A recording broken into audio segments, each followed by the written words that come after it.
أعوذ بالله من الشيطان الرجيم بسم الله الرحمن الرحيم الحمد لله رب العالمين والصلاة والسلام على أشرف الأنبياء والمرسلين وعلى آله وصحبه أجمعين اللهم يا عليم علمني من علمك ما ترضى به عني ولا تؤاخذني بما تعلمه مني يا حليم خلقني بخلق الحليم وحققني بحقائق العلم سبحانك لا علم لنا إلا ما علمتنا إنك أنت العليم الحكيم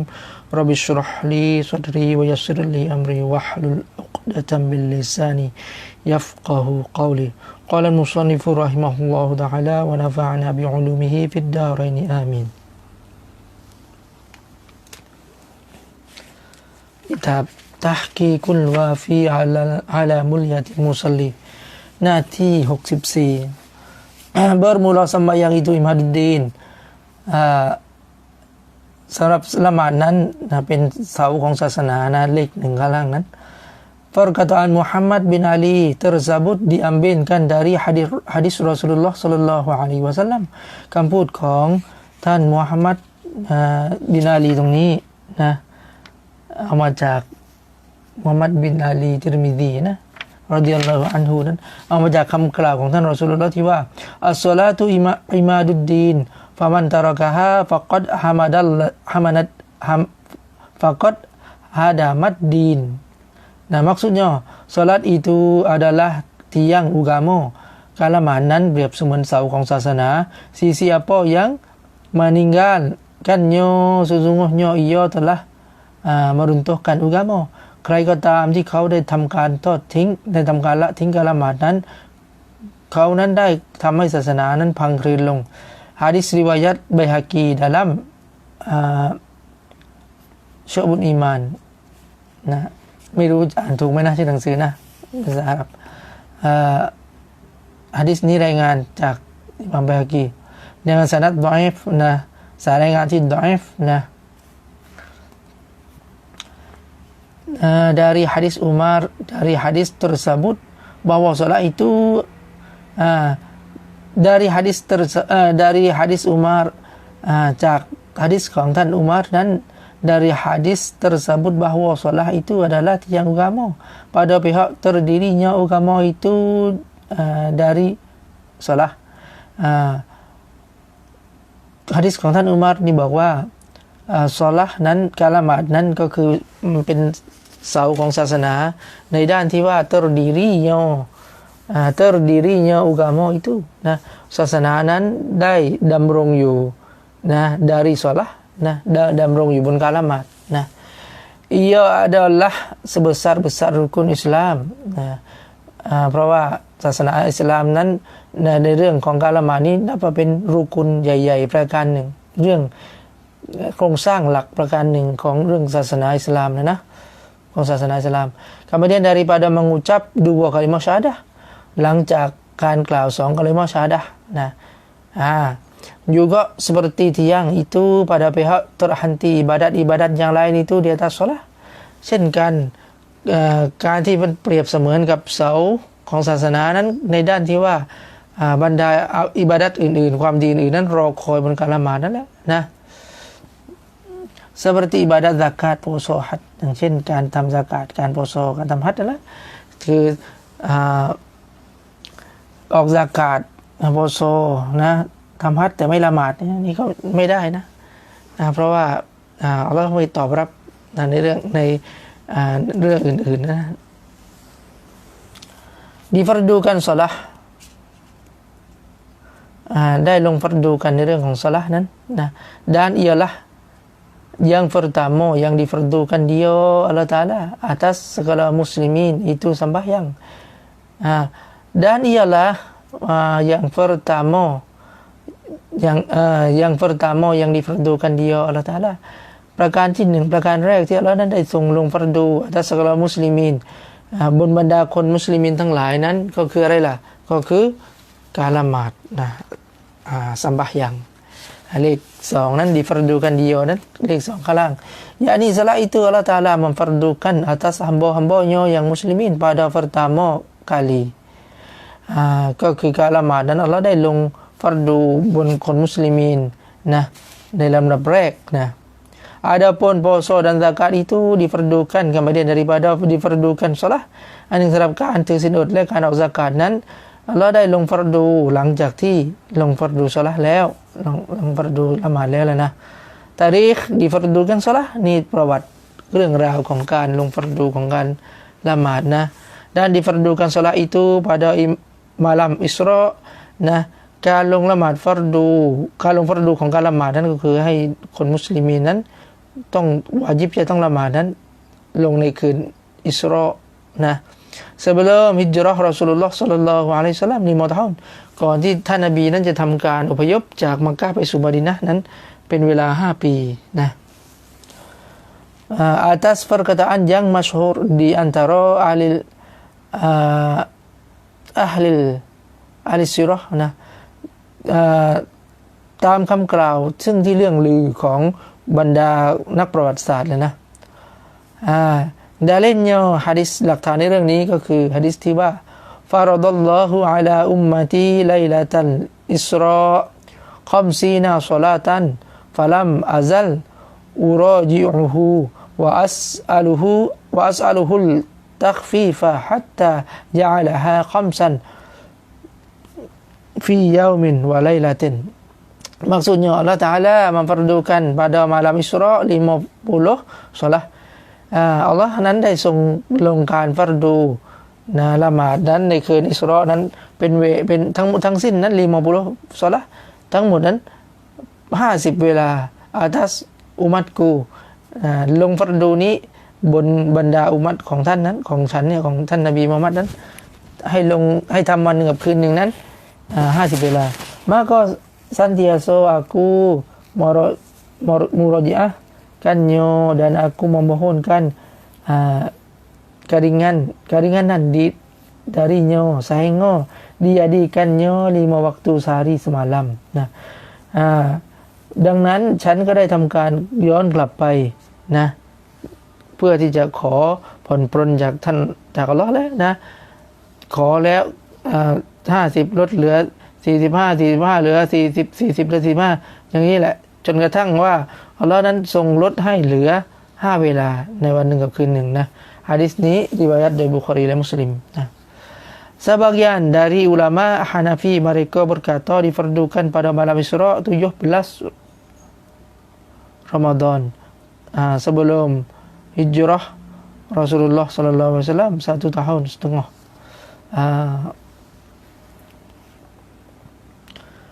ulama ตามของมัซฮับฮานาฟีนั้นได้กล่าวว่าdifardukan pada Isra นะพระองค์นั้นได้ทรงลงฟัรดูในมาลัมอิสรานั้น17 Ramadan 17 Ramadan sebelum hijrah Rasulullah sallallahu alaihi wasallam 1 tahun setengahลงนั้นก่อนที่จะทำการฮิจเราะห์นะประมาณ1 tahun setengah 1 ปีครึ่งนะAl-Hafiz Ibnu Hajar Al-Asqalani beliau menjazamkan bahawa difardukan pada malam 27 dari bulan Rajab ท่านได้ทำการตัดสินว่าการลงฟัรดูละหมาดนี้เกิดขึ้นในคืน27ในคืนที่27 dari bulan Rajab ในเดือนรอญับนะpendapat yang paling rajihnya bahwa tidak difardukan di atas Nabi sallallahu alaihi wasallam salah sebelum daripada hijrah ทัศนะที่ชัดแจ้งนั่นก็คือที่แข็งแรงนะก็คือการลงฟัรดูการละหมาดนี้ไม่ได้ลงก่อนการฮิจเราะห์เลยนะไม่ใช่sebelum daripada ก่อนฮิจเราะห์ทัศนะที่เราแยกนะลงก่อนฮิจเราะห์แต่ว่าจะลงก่อนนั้นกี่วันกี่เดือนนั้นมีกิลาฟนะเมื่อกี้ที่บอกมีทั้งที่บอกว่าลงลิมอตาฮ์ลง5 ปีแล้วลงอะไรล่ะอีกอันนึงลง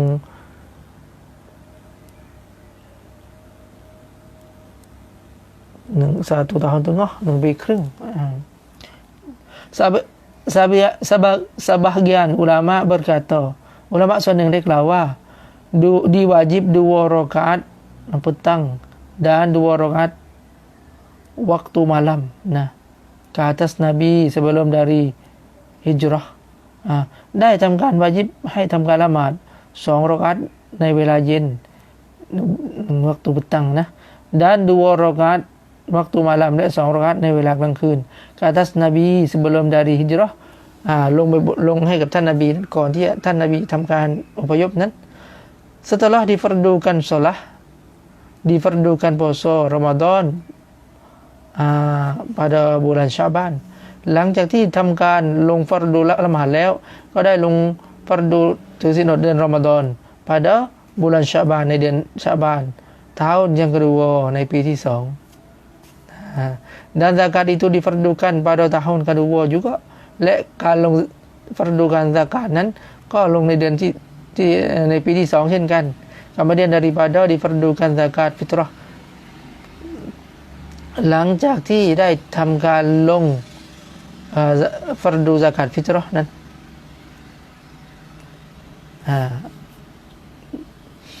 dalil yang menunjukkan bahwa solat itu ialah pertama kali difardukan หลักฐานที่บ่งชี้ว่าการลงฟัรดูของการละหมาดนั้นเป็นฟัรดูแรกนั้น hadis Anas bin Malik hadis dariท่านAnas bin Malik radhiyallahu anhu ว่า berkata bahwa Rasulullah sallallahu alaihi wasallam bersabda ท่านได้กล่าวว่าแท้จริงท่านรอซูลุลลอฮ์นั้นได้กล่าวว่า inna awwala maftaradallahu 'ala an-nasi min dinihim as-salatu wa akhira ma yabqa as-salatu wa awwala ma yuhasabuna bihi as-salah yaqulullah unzuru fi salati 'abdi fa in kanat tamatan kutibat tamah wa in wujidat naqisatan qala unzuru hal lahu min tatawwu'in fa in wujida lahu tatawwu'un tammatin faridatu minal tatawwu'i thumma qala unzuru hal zakatuhu tamah fa in wujidat zakatuhu tamatan kutibat tamah wa in kanat naqisatan qala unzuru hal lahu shadaqatun fa in kanat lahu shadaqatun tammat lahu zakatuhu minas shadaqah. Maksudnya awan barang yang Allah Ta'ala memfardukan ke atas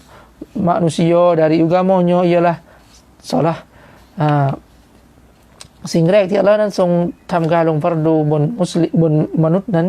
จากศาสนาของพระองค์นั้นก็คือการละหมาด dan akhir barang yang kekal itu ialah salat และสิ่งที่จะอยู่คงได้ไปจนสิ้นสุดนั้นก็คือการละหมาดนั่นแหละ dan awan-awan barang yang dihisabkan di akhirat nanti itu ialah salat และสิ่งแรกที่จะต้องถูกสอบสวนในอาคิเราะห์นั้นก็คือการละหมาด firman-Nya Allah Ta'ala kepada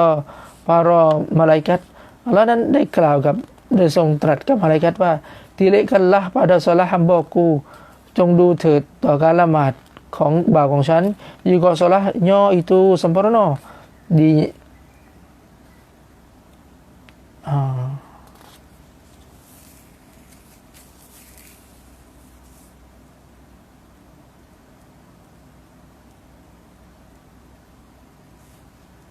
fa in kanat tamatan kutibat tamatan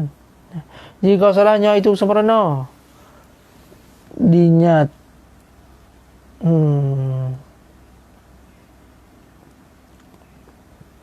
dinyat ตรงนี้ไม่ได้จะอ่านว่าอะไรนะแต่น่าจะแปลว่าจงบันทึกนะ dengan sempurna จงบันทึกว่ามันอามัลของเขาสมบูรณ์แล้วนะ sebaliknyaในทางกลับกัน jika salat itu ada kekurangan firman-Nya Ta'ala tilikkanlah adakah bagi hambaku itu daripada amalan sunat ทีนี้นะถ้าหากว่าการละหมาดของบ่าวของฉันนั้นกekurangan มันบกพร่องนะพระองค์ก็ตรัสว่า tilikkanlah adakah bagi hambaku itu daripada amalan sunat จงพิจารณาดูว่า อามันของบ่าวของฉันนั้นมีไหมamalanที่sunatนั้น jika didapatkan amalan sunat sempurnalah fardunya itu daripada amalan sunat ถ้าว่าเขานั้นมีอามัลที่สุนัตนั้นก็อามัลฟัรดูของเขานั้นก็จะสมบูรณ์ด้วยกับอามัลที่สุนัตอะไรนะไม่ใช่ว่าไม่ละหมาดฟัรดูแต่ทำแต่ละหมาดสุนัตเลยนะไม่ใช่อย่างนั้นนะหมายถึงมีข้อบกพร่องอะไรพวกนี้ในละหมาดฟัรดูนั้นสุนัตก็จะไปช่วยเติมเต็มตรงนั้นนะkemudian firman-Nya nah tilikkanlah adakah zakatnya itu sempurna หลังจากนั้นนะจงพิจารณาดูเถิดว่าซะกัตของเขานั้นสมบูรณ์หรือไม่ jika ianya sempurna dari dinyatakannya sempurna ถ้าหากว่าการเอาซะกัตของเขานั้นสมบูรณ์ก็บันทึกว่าซะกัตของเขาสมบูรณ์ dan jika kurang แต่ถ้าหากว่าการซะกัตของเขานั้นไม่สมบูรณ์มีความบกพร่องนั้นfirman-Nya พระองค์ทรงตรัสว่าทีเลกละแล้วก็baginya amalan sedekah จงพิจารณาดูเถิดว่าเขามีไหมการซะดะกอฮ์ของเขา jika ada baginya amalan sedekah ถ้าว่าเขานั้นมีการทำการซะดะกอฮ์ sempurna baginya zakatnya daripada sedekahnya จงทำให้มันสมบูรณ์กับซะกาตของเขาด้วยการซะดะกอฮ์ของเขานั่นแหละ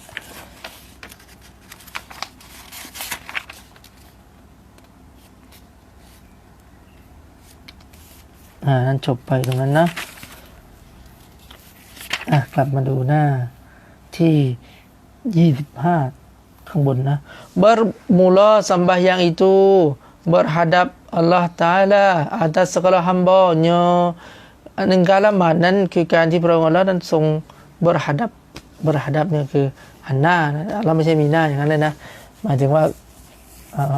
พระองค์นั้นทรงhadapมาที่บ่าวของพระองค์นั้น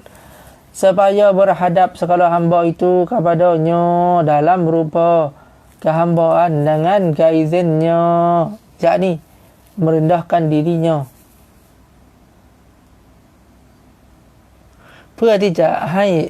berhadap segala hamba itu kepadanya เพื่อที่จะให้บ่าวนั้นได้ทำการผินไปสู่พระองค์ dalam rupa kehambaan ในสภาพที่เขานั้นเป็นบ่าว dengan keadaannya ในสภาพที่เขานั้นtazallun yakni merendahkan diri ในสภาพที่เขานั้นเป็นผู้ที่มีความอ่อนน้อมถ่อมตนและตัสลีมันและเขานั้นเป็นผู้ที่ตัสลีมันอะไรล่ะตัสลีมันyakni menyerahkan dirinya bagi Tuhannya ในสภาพที่เขานั้นเป็นผู้ที่ทำการมอบหมายต่อพระองค์ dan tabazzulan yakni hina และเขานั้นมีความรู้สึกต่ำต้อย dan takhaddu'an yakni dengan khudu' และเขานั้นมีความถ่อมตน dan takhashu'an yakni dengan khusyuk มีความkhusyuk khudu'นี่dan taragguban yakni gemar dan suka และเขานั้นมีความพึงพอใจมีความ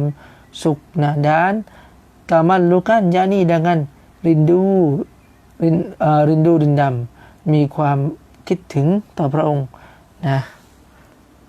นั่นคือสภาพการที่อัลลอฮ์ให้บ่าวนั้นได้ทำการหัดทำการเข้าหาพระองค์ทำการหันไปสู่พระองค์ในละหมาดนั้นเพื่อเป้าหมายต่างๆที่กล่าวมานั่นแหละเพื่อให้เรานั้นรู้สึกถ่อมตนเรารู้สึกว่าตัวเองนั้นต่ำต้อยเพื่อให้จิตใจของเรานั้นสงบอยู่กับพระองค์เพื่อให้เรานั้นมีความสุขนะ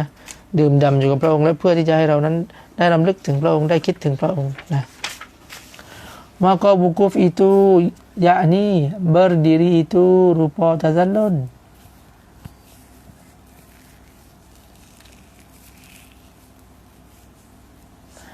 ดังนั้นการวูกูฟ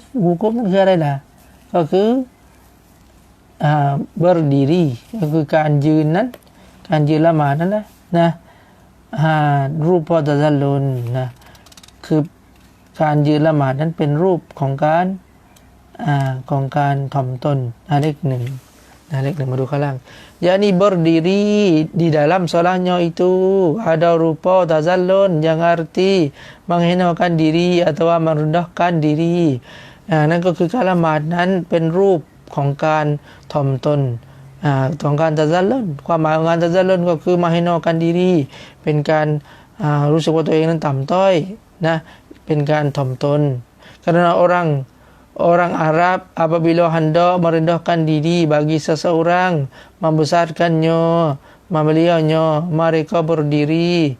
terhadapnya. เพราะว่าคนอาหรับนั้นเมื่อไหร่ที่เขานั้นต้องการที่จะทำการถ่อมตนหรือการให้เกียรติให้ความยิ่งใหญ่ต่อผู้อื่นนั้น berdiri terhadap เขาจะทำการยืนอยู่ต่อหน้านะ seperti barang yang berlaku adat di negeri Syam, Yaman dan lainnya ดังเช่นที่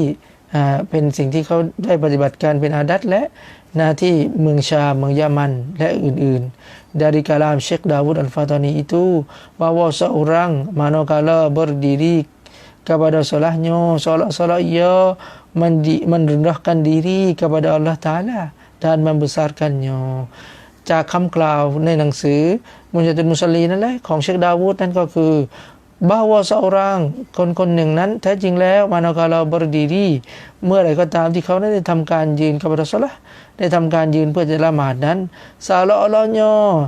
คล้ายๆกันกับว่าเขานั้นนะmerendahkan diri นะได้ทำการถ่อมตน kepada Allah Ta'ala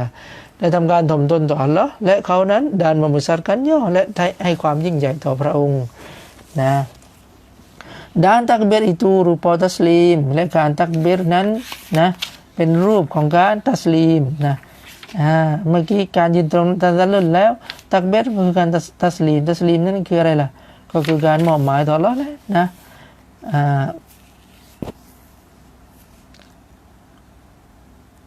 dan sana'ut tilawah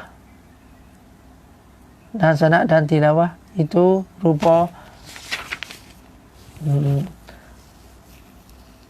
tabazulan nah.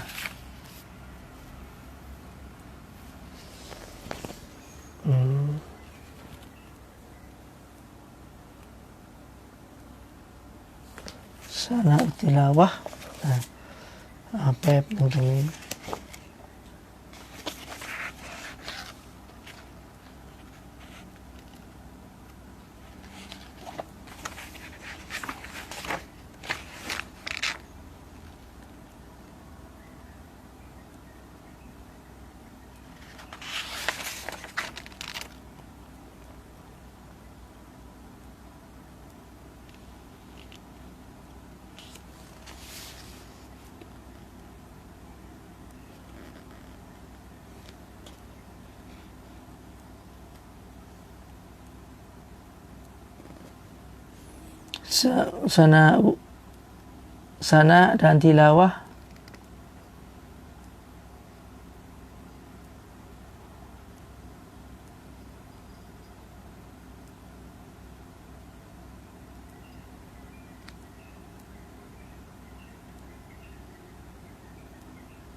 sana dan tilawah sana dan tilawah นี่คือ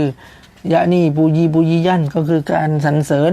นะการสรรเสริญต่อพระองค์นั่นแหละอันนั้นคือรูปแบบของการตะบะซุลันนะก็คือการเฮโนนะการเฮโนการถ่อมตนการรู้สึกว่าเป็นบ่าวที่ต่ำต้อยเลยนะสนาอูดันติลาวะนั้นสิ่งที่เข้าอยู่ในสนาอูติลาวะนั้นเช่นการซิกเกตอะไรทั้งหลายนั่นแหละนะdan ruku itu rupa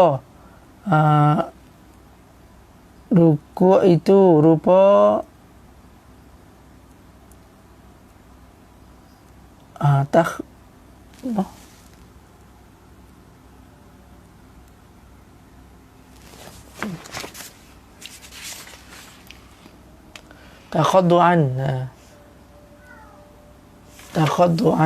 khudu' การรุกูนั้นเป็นการkhudu'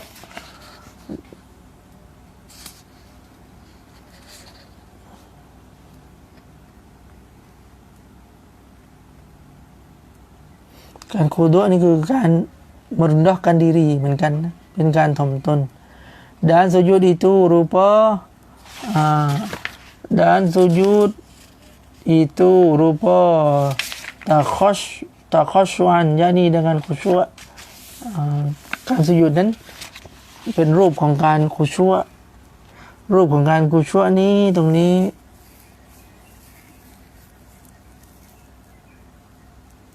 ก็คือเป็นการคุชัวฮัตตี kepada Allahนะหัวใจนั้นคุชุอยู่กับอัลลอฮ์dan julus itu rupa targhib และการนั่งนั้นเป็นรูปของการtarghibรูปของการtarghib targhib นั่นก็คือ gemar dan suka ละมีความพึงพอใจนะมีความสุข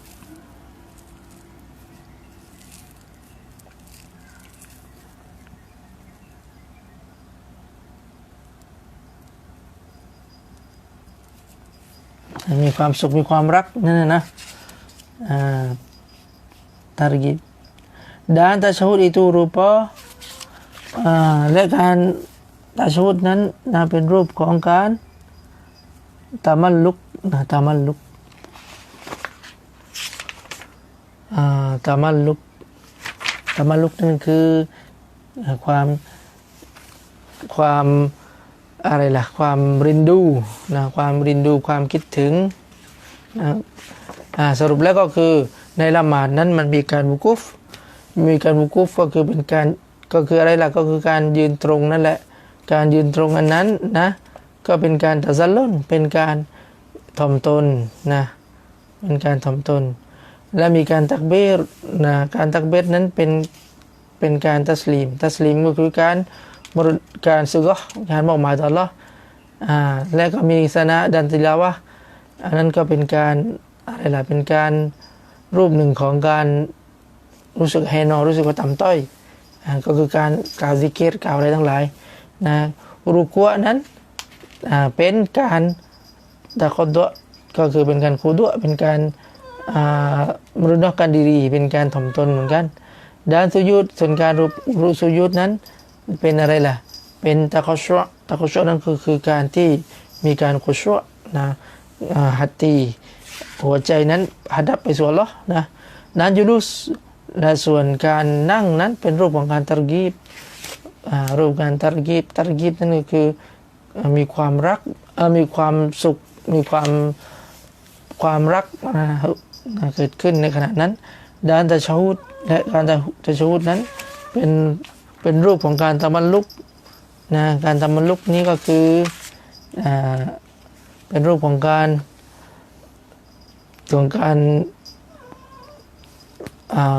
รินดูของการคิดถึงต่อพระองค์นะmaka berhadap segala hamba kepada Allah Ta'ala dengan itu sekaliannya supaya berhadap Allah Subhanahu Wa Ta'ala atas mereka itu dengan terahim yakni dengan kasihannya ดังนั้นบ่าวนั้นก็ได้ทำการหันไปสู่พระองค์ด้วยกับสภาพต่างๆที่กล่าวมานั่นแหละด้วยกับความรู้สึกด้วยกับอะไรและการกระทำต่างๆที่กล่าวมานั้นสบายบรหัดับอัลลอฮฺตะอาลาเพื่อย้ายอัลลอฮฺนั้นผินมาสู่เขานี่ไม่ใช่ว่าเราหันหน้าได้นี่อัลลอฮฺผินหน้าหันผินซ้ายผินขวาได้อย่างนั้นไม่ใช่นะatas mereka itu dengan tarahim yakni dengan kasihan เพื่อที่จะให้พระองค์นั้นทรงพอพระทัยให้พระองค์ทรงรักเขานั่นแหละนะอยู่ตรงหน้านั้นหน้า66ตรงสุบายบรหัดับนะเลข2นะเลข2ข้างล่างนะyakniอัลลอฮฺตะอาลาmemberi rahmat kepada hamba ความหมายของการบรหัดับของเราก็คือการที่อัลเลาะห์ทรงประทานเราะห์มัตให้กับบ่าวไม่ใช่อัลเลาะห์ผินหน้าไปทางนั้นไปทางนี้ไม่ใช่นั่นลักษณะการผินอย่างนั้นเป็นลักษณะของใหม่ไม่ใช่ของอัลเลาะห์นะ dari Abi Dzarrin นะนี่ตรงนี้เอาหลักฐานมาหะดีษจากท่านอบีซัรรินรอฎิยัลลอฮุอันฮุ berkata ท่านรอซูลุลลอฮ์ศ็อลลัลลอฮุอะลัยฮิวะซัลลัมอบีซัรรินได้กล่าวว่า Rasulullah sallallahu alaihi wasallam bersabda ท่านรอซูลุลลอฮ์ได้ทรงกล่าวว่า la yazalullahu azza wa jalla muqbilan 'ala al-'abdi wa huwa fi salatihi ma lam yaltafit maksudnya senantiasa Allah Ta'ala berhadap di atas hamba-Nya di dalam salatnya Allah นั้นได้ทรงผินมาสู่บ่าวของพระองค์ในขณะที่ทำการละหมาดนั้นสลามtiada ia berpaling ตราบใดที่เขานั้นไม่ได้ผันออกนะyakni kinayah daripada khusyuknya ก็คือบ่าวนั้นมีความคุชุมีความคุดุdi dalam salat มีการberhadap hati และสงบหัวใจสงบไม่หันเหไปทางใด สงบอวัยวะและมีความถ่อมตนในละหมาดนั้นตราบใดที่เขายังมีอย่างนั้นอยู่นั้นอัลลอฮ์นั้นก็ทรงหันหน้ามายังเขาคำว่าหันหน้ามายังเขาตรงนี้หมายความว่าอัลลอฮ์นั้นทรงประทานเราะห์มัตนะหะดีษริวายะห์อบูดาวูดรายงานโดยท่านอบูดาวูดนะไปที่หน้า67ข้างบนต่อdan lemutnya dan berhadap dan diterimanya dan song lemut di on yon nah dan berhadap dan diterimanya และพระองค์นั้นทรงรับละหมาด dan hampir kepadanya และใกล้ชิดต่อบ่าวและพระองค์นั้นใกล้ชิดต่อบ่าวในละหมาดนั้นmaka tiada suatu daripada pekerjaan agama yang terlebih besar daripada ini ดังนั้นไม่มีสิ่งใดๆแล้วในละหมาดนั้นในเรื่องศาสนาที่จะยิ่งใหญ่ไปกว่าเรื่องของการละหมาดนี้นะ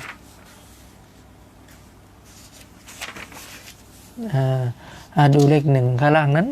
yakni salah itu ialah suatu yang terlebih besar dari pekerjaan agama นั่นก็คือการละหมาดนั้นเป็นสิ่งหนึ่งเป็นการงานอันหนึ่งซึ่งที่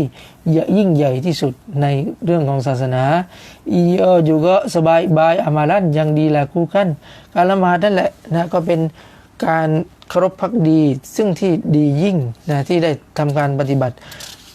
dari Abdullah bin Umar berkata ท่านอับดุลลอฮ์บินอุมัรได้กล่าวว่าอันนะรอจุลันจาอะอิลา Rasulillah ศ็อลลัลลอฮุอะลัยฮิวะซัลลัมفسأله عن أفضل الأعمال قال فقال رسول الله صلى الله عليه وسلم الصلاة قال ثم ما قال ثم الصلاة قال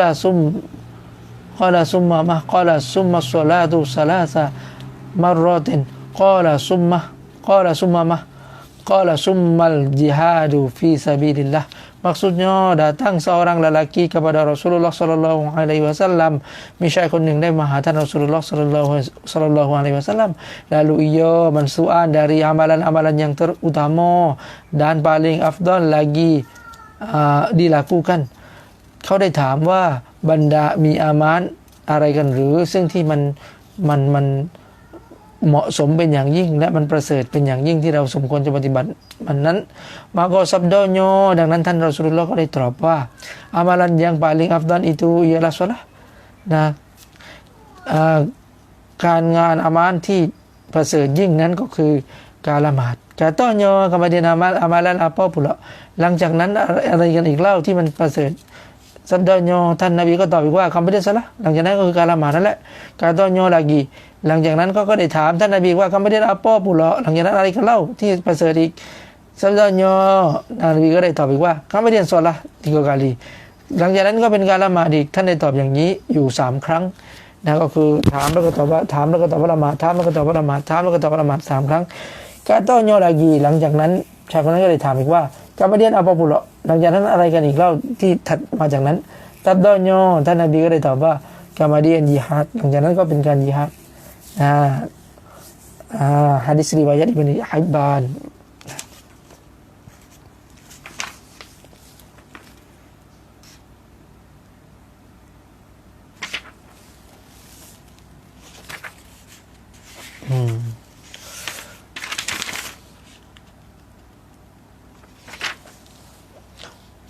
solat itu ialah nur dan sabda Nabi sallallahu alaihi wasallam ท่านนบีได้กล่าวอีกว่าBarmula sembahyang itu nur อันหนึ่งการละหมาดนั้นเป็นนูรเป็นรัศมีดูเลข2นูรนั้นนะหลักฐานตรงนี้คือdari Abi Malik Al-Ash'ari radhiyallahu anhu ท่านอบีมาลิกนะอัลอัชอารีได้กล่าวว่าberkata Rasulullah sallallahu alaihi wasallam ท่านbersabda เขาได้กล่าวว่าท่านรอซูลุลลอฮ์ศ็อลลัลลอฮุอะลัยฮิวะซัลลัมได้ทรงกล่าวว่าอัตตุฮูรูชัตรุลอีมานวัลฮัมดุลิลลาห์ตัมลาอุลมีซานวะซุบฮานัลลอฮ์วัลฮัมดุลิลลาห์ตัมลานีเอาตัมลาอูมาบัยนัสสมาวาติวัลอัรฎิวัสศอลาตุนูรุนวัสศอดะกะตุบุรฮานุนวัสศอบรุdiyaun wal Qur'anu hujjatun laka au alaika maksudnya bersunyi dari berhadas itu sebagian dari iman bersuci lah การสะอาดจากหะดัษนั้นคือส่วนหนึ่งของการอีหม่านอัลฮัมดุลิลลาห์itu memenuhkan mizan ส่วนคำว่าอัลฮัมดุลิลลาห์นั้นจะทำให้ตาช่างนั้นมันหนักนะSubhanallah walhamdulillah itu memenuhi kedua barang antara langit dan bumi คำว่า Subhanallah walhamdulillah นั้นจะทำให้เติมเต็มในระหว่างฟากฟ้าและแผ่นดินซอลาห์ itu adalah nur ส่วนกาละหมาดนั้นเป็นรัศมีซอดากอฮ์ itu บุรฮานส่วนซอดากอฮ์นั้นคือหลักฐานตรงนี้ยะนี่ดาเลนdi atas kebenaran iman เป็นหลักฐานว่าเขานั้นมีความอีหม่านที่แท้จริงซอบัร itu ialah cahaya yang terang ส่วนการอดทนนั้นเป็นแสงอันสว่าง dan Quran itu ialah hujjah bagi engkau ส่วนกุรอานนั้นเป็นฮุจญะห์ให้กับท่านyakni hujjah itu dalil yang menolak daripada engkau dalil yang menolakkan daripada engkau ฮุจญะห์ก็คือหลักฐานที่จะผลักเอาสิ่งต่างๆที่ไม่ถูกต้องนั้นออกไปและเป็นหลักฐานให้ความถูกต้องนั่นแหละหะดีษริวายะห์มุสลิมติรมิซีอิบนุมาญะห์และนาซาอีdari perkataan Rasulullah sallallahu alaihi wasallam จากคำกล่าวของท่านรอซูลุลลอฮ์ที่ว่าอัสศอลาตุนูรอน itu คำว่าอัสศอลาตุกาละมันคือนูรนั้นก็คือ bahwa mereka yang menjagakan solatnya แท้จริงและผู้ที่ทำการดำรงรักษากาละหมาดของเขานั้น baginya nur dan burhan สำหรับเขานั้นมีนูรและมีบุรฮานมีนูรและมีหลักฐาน dan kelepasan di hari akhirat gelak และเขานั้นจะรอดพ้นในวันอาคิเราะห์นั่นแหละ dari Abdullah bin Umar bin As นะหะดีษจากท่านAbdullah bin As นะradhiyallahu anhum dari Rasulullah sallallahu alaihi wasallam จากท่านรอซูลุลลอฮ์ศ็อลลัลลอฮุอะลัยฮิวะซัลลัมbersabda ท่านรอซูลุลลอฮ์ได้กล่าวว่ามัลฮาฟะซะอะลัยฮากานัตละฮูนูรันวะบุรฮานันวะนะญาตันยอมัลกิยามะฮ์วะมันลัมยุฮาฟิซอะลัยฮาlam yakul lahu nurun wala burhanun wala najatun wa kana yaumal qiyamah ma qaruna wa fir'auna wa hamana wa ubay ibn khalafin maksudnya siapa yang menjagakan salahnya ใครก็ตามที่เขานั้นได้ระวังรักษากาละหมาดของเขา adalah baginya nur สำหรับเขานั้นจะมีนูรมีรัศมีมีบุรฮานมีหลักฐานในเรื่องของศาสนานั่นแหละนะdan kelepasan pada hari kiamat และเขานั้นก็จะปลอดภัยในวันกิยามัตakan tetapi siapa yang tidak menjagakan salat แต่ถ้าว่าใครก็ตามที่เขาไม่ได้ระวังรักษาในเรื่องการละหมาดของเขา tidak ada baginya nur สำหรับเขานั้นไม่มีนูรนะบุรฮานไม่มีหลักฐาน dan kelepasan di akhir gelak และเขาก็จะไม่รอดพ้นในวันอาคิเราะห์ ia berserta dengan Qarun เขาจะต้องอยู่พร้อมกับกอรูนฟิรอูนฮามานดานอาบีบิลคอลัฟนะ dari Anas bin Malik จากท่านอานัสบินมาลิกรอฎิยัลลอฮุอันฮุเพราะว่ารอซูลุลลอฮ์ศ็อลลัลลอฮุอะลัยฮิวะซัลลัมแท้จริงแล้วท่านรอซูลุลลอฮ์นั้นbersabda ท่านได้กล่าวว่าอัสศอลาตุนูรุนมุมินนะ maksudnya salat itu adalah nur orang mukmin การละหมาดนั้นนะเป็นนูรให้สำหรับคนมุมินนะ